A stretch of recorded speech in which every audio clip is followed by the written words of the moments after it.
Hi hello. Bell policy ఇది చలికాలం మొదలవుతుంది కాబట్టి బెల్ పాలసీ అంటే ముఖపక్షవాతము అంటాం. ముఖపక్షవాతం అంటే ఫేషియల్ నర్వ్ ఇన్ఫెక్షన్స్ కావటం, క్రామినల్ నర్వ్ అంటారు దాన్ని. అది ఎప్పుడైతే ఇన్ఫెక్షన్ అవుతుందో అది ఒక రకంగా కన్ను, తర్వాత మూతి ఇవన్నీ వంకర పోవటం జరుగుతూ ఉంటుంది.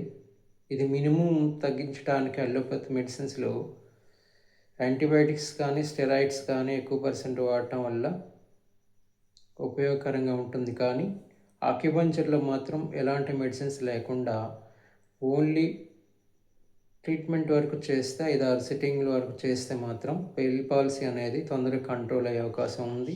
సహజంగా ఎలాంటి మెడిసిన్స్ కూడా దీంట్లో ఉండవు కాబట్టి ఇమ్యూనిటీ కోసం ఓన్లీ సప్లిమెంట్స్ మాత్రమే వాడవలసి ఉంటుంది.